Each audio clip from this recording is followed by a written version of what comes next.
Halo anak didik kami kelas 8, apa kabar? Semoga kalian dalam sehat selalu ya. Nah, sekarang berjumpa lagi dengan saya di video pembelajaran tentang gaya dan hukum Newton ya. Nah, gaya itu apa? Gaya itu adalah tarikan atau dorongan yang dikerjakan pada benda sehingga benda diam dapat bergerak atau sebaliknya.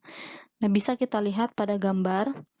Mobil tersebut dapat bergerak karena diberikan dorongan, ya. Nah, di dalam IPA, gaya itu dilambangkan dengan huruf F, berasal dari kata force, ya.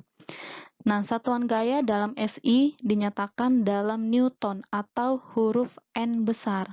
Nah, selain Newton, satuan gaya yang lain juga dapat berupa Dyne, di mana konversi 1 Newton sama dengan 100.000 Dyne. Baik, anak didik kami, sekarang kita lanjut kepada resultan gaya. Nah, resultan gaya itu adalah perpaduan dua gaya atau lebih yang bekerja pada suatu benda. Sekarang kita lihat gambar yang ada di pojok kiri bawah ya.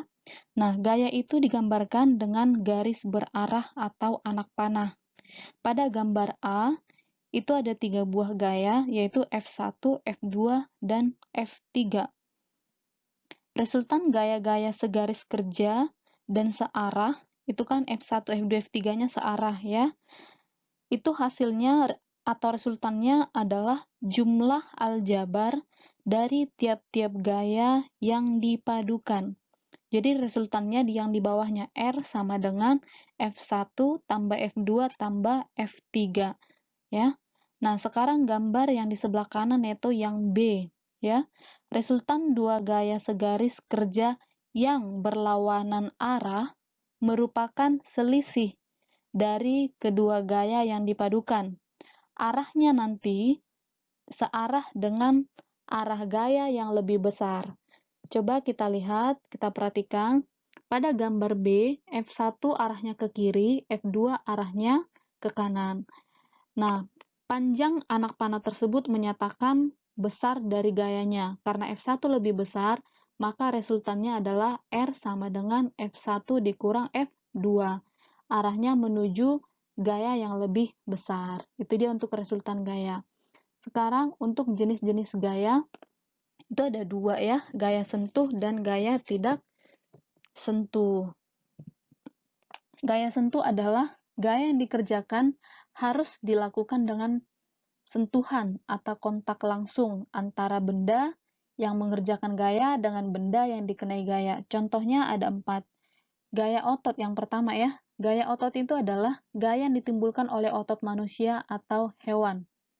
Yang kedua, gaya pegas. Gaya pegas itu gaya pulih yang ditimbulkan oleh benda yang mengalami pemampatan atau peregangan. Contoh gaya pegas itu yaitu gaya yang dilakukan oleh tali busur panah ya. Yang C atau yang ketiga ada gaya gesek. Nah, gaya gesek itu adalah gaya yang timbul karena persentuhan atau sentuhan antara permukaan dua benda atau lebih gitu ya.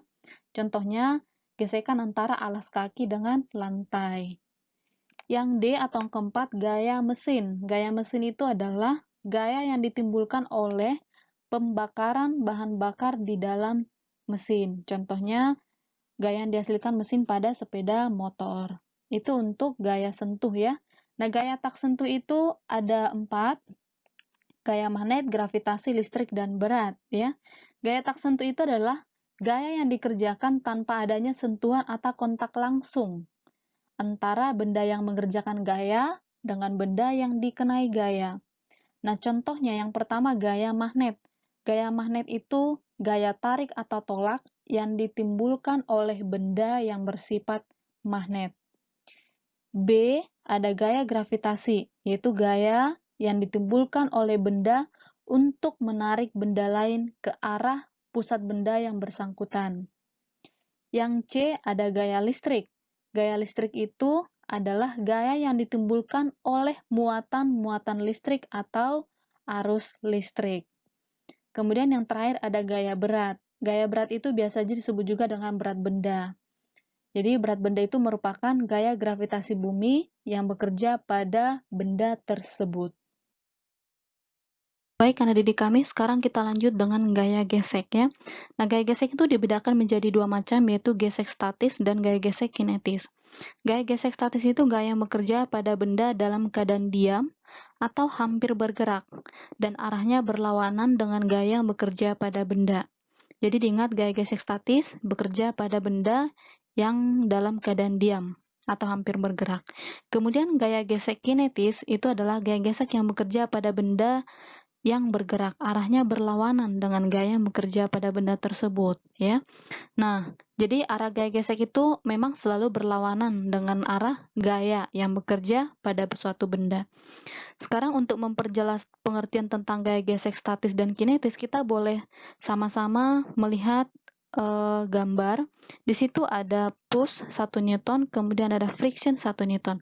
Push itu sama dengan gaya dorong, kemudian friction itu adalah gaya gesek. Jika gaya dorong nilainya sama dengan gaya gesek, maka benda itu akan diam atau hampir bergerak gitu ya. Karena ke kanan 1 Newton, ke kiri 1 Newton. Kemudian jika gaya dorong lebih besar daripada gaya gesek, misalkan gaya dorongnya 20 Newton, kemudian gaya geseknya hanya 15 Newton, maka benda tersebut otomatis akan bergerak. Nah, selanjutnya kalau bergerak, gaya gesek yang dipakai tentunya adalah gaya gesek kinetis, karena bendanya sudah bergerak. Nah, ketika bendanya sudah bergerak, maka akan timbul percepatan atau apa di suatu benda. Sehingga persamaan untuk gaya gesek boleh kita lihat pada gambar. Sigma F sama dengan M kali A. Nah, sigma F-nya artinya resultan gaya ya. Karena ada dua gaya yang bekerja, satu gaya dorong atau F, kemudian satu lagi gaya gesek kinetis. F ke kanan maka positif, gaya gesek ke kiri maka negatif. F dikurang FK sama dengan M kali A. Nah, itu dia persamaan untuk gaya gesek. Baik, anak didik kami, sekarang kita lanjut dengan gaya berat atau lambangnya adalah W dari kata weight gitu ya. Nah, gaya berat itu adalah gaya gravitasi bumi yang bekerja pada suatu benda. Nah, berat benda itu selalu arahnya selalu ke bawah menuju pusat bumi ya. Besarnya adalah W sama dengan M kali G. M itu massa benda, G itulah percepatan gravitasi bumi. Besarnya 9,8 meter per second kuadrat. Nah, massa dan berat merupakan dua besaran yang berbeda. Massa benda adalah banyak zat yang terkandung pada benda. Nah, berat benda tidak tetap meskipun massa bendanya tetap. Berubah-ubahnya berat benda ini disebabkan percepatan gravitasi bumi atau G ya. Nah, percepatan gravitasi bumi bergantung pada letak atau ketinggian benda. Misal, kalau makin jauh dari pusat bumi, percepatan gravitasi bumi tentu akan semakin kecil ya. Baik, anak didik kami, sekarang kita lanjut dengan hukum Newton ya. Nah, hukum Newton ada 3, hukum 1, hukum 2, dan hukum 3 Newton. Saya akan mulai menjelaskan tentang hukum 1 Newton ya. Nah, hukum 1 Newton itu menjelaskan tentang sifat benda yang cenderung mempertahankan keadaannya. Atau dengan kata lain, sifat kemalasan benda untuk mengubah kedudukannya. Sifat ini disebut kelembaman atau inersia. Oleh karena itu, hukum 1 Newton disebut juga hukum kelembaman ya. Nah, secara matematis, hukum 1 Newton dapat dinyatakan dalam persamaan sigma F sama dengan 0. Untuk contoh boleh kita lihat pada gambar ya. Nah, contoh yang lain akan saya jelaskan. Efek kelembaman dialami misalkan ketika kamu mengendarai kendaraan yang tiba-tiba memberhentikan geraknya. Maka tubuh kamu akan terdorong ke depan karena tubuhmu berusaha mempertahankan kedudukannya. Pada kendaraan beroda 4, tempat duduk yang ada di depan dilengkapi dengan sabuk pengaman. Nah, hal ini bertujuan agar saat terjadi pengereman secara tiba-tiba, penumpang dan pengemudi yang ada di bangku depan mobil tidak terlempar ke depan. Nah, itu dia untuk penjelasan hukum 1 Newton. Nah, untuk hukum 2 Newton itu menyatakan jika ada resultan gaya yang bekerja pada sebuah benda, akan dihasilkan suatu percepatan dalam arah yang sama dengan resultan gaya, ya. Nah, secara matematis, persamaan hukum 2 Newton adalah sigma F sama dengan M kali A. Sigma F itu resultan gaya, M-nya massa benda, dan A itu adalah besar percepatan benda. Misal, dua mobil memiliki percepatan sama, tetapi memiliki massa berbeda. Mobil yang massanya lebih kecil membutuhkan gaya yang lebih kecil dibandingkan dengan massa mobil yang lebih besar, ya. Baik, sekarang kita lanjut untuk yang terakhir tentang hukum 3 Newton, ya. Nah, untuk hukum 3 Newton, kita bisa melihat contohnya pada gambar, ya. Nah, itu adalah gambar video peluncuran roket. Saat peluncuran, roket akan menyemburkan gas ke bawah. Makin kuat semburan gas ke bawah, roket akan semakin cepat terdorong ke atas. Nah, gaya-gaya yang bekerja pada peristiwa tersebut disebut dengan gaya aksi reaksi. Ketika roket menyemburkan gas ke bawah, gaya itu termasuk gaya aksi. Nah, pada saat yang sama, gas akan memberikan gaya reaksi berupa dorongan ke atas pada roket, ya.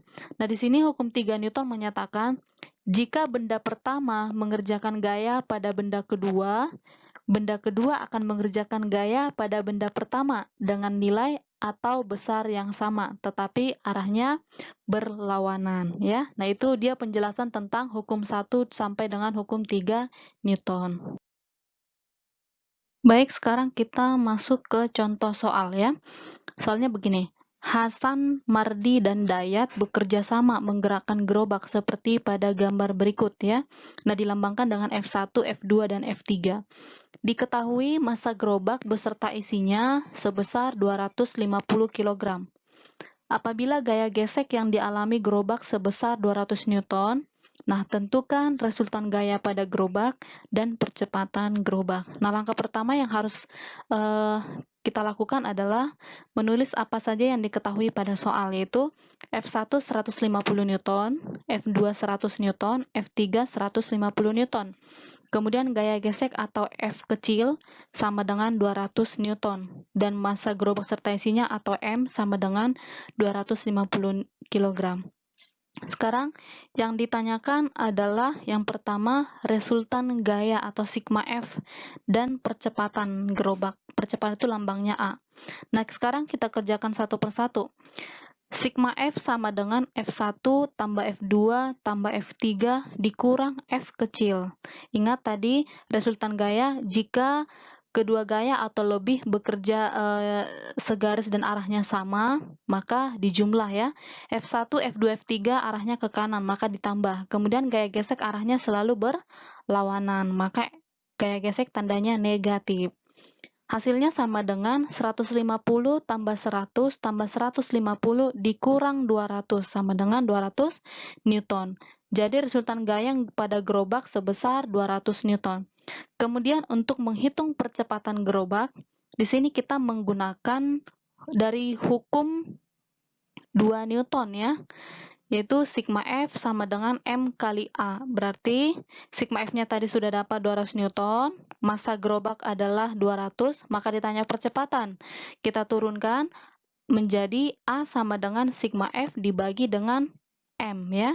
Jadi 200 dibagi 250 menjadi 0,8 meter per second kuadrat. Jadi percepatan gerobak tersebut adalah 0,8 meter per second kuadrat.